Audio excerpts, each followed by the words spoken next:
Right. I've talked before on this about how most of my favorite authors are English rather than American. Apart from Herman Melville and Nathaniel Hawthorne, who I love, most of my favorite authors are British. And so I've been trying to kind of get into some more of the American authors and see what I've been missing out on. So for this week, I decided to read Ernest Hemingway's For Whom the Bell Tolls. Let's get into it.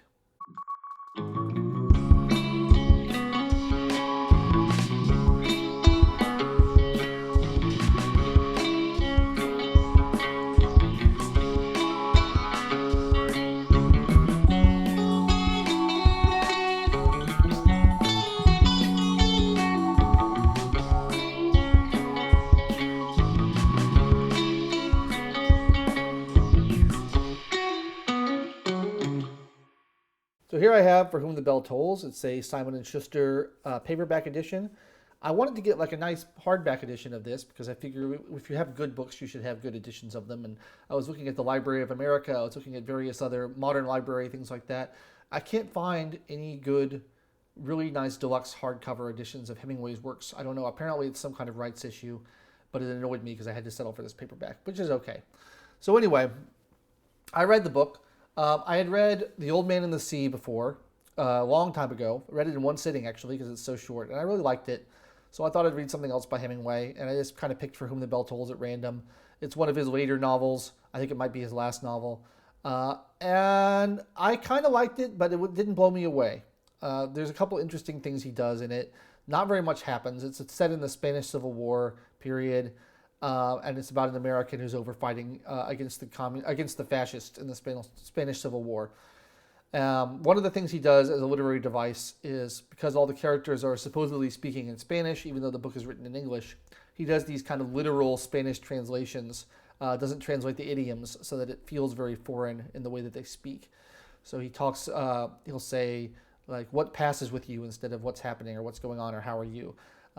He uses thee and thou to express the formal form of address in Spanish. So all this kind of gives the writing a bit of a stilted quality that I found. It's sort of evocative and interesting, but it also doesn't make it any easier to read. As the title suggests, it's sort of a bleak book. It's about war. It's about, it really kind of captures the combination of fatigue and stress and boredom of being holed up waiting for something to happen on the battlefront. Because most of war is not fighting, most of war is waiting, it turns out. And so I think he did a good job of capturing that feeling of waiting, but never really being able to relax, always being stressed out. And again, that was evocative and that was a good device, but I thought it also made the book less enjoyable to read than it otherwise might have been, because you feel the same thing. You feel simultaneously bored and on edge while reading it. The other thing I noticed about his style is it's fairly repetitive. Hemingway's famous for having a terse style and not using long, flowery sentences and purple prose and that sorts of things. But I find that his style is very, he repeats the same idea a lot. And it didn't seem as terse as I expected it to be. I found his style a little bit difficult to get into. Apparently, reading reviews of this is not terribly representative of his earlier style because it's a later period book. So I may have to go back and read A Farewell to Arms or The Sun Also Rises or something to get a better sense of his style. Overall, I enjoyed the book. I gave it 3 out of 5 stars. I didn't love it. It's very slow. Not a lot happens.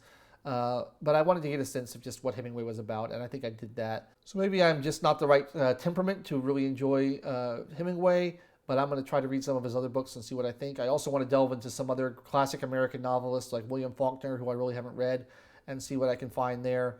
I feel like I'm missing out on some of the classics of Americana because I read so much English literature. So that's my take on For Whom the Bell Tolls.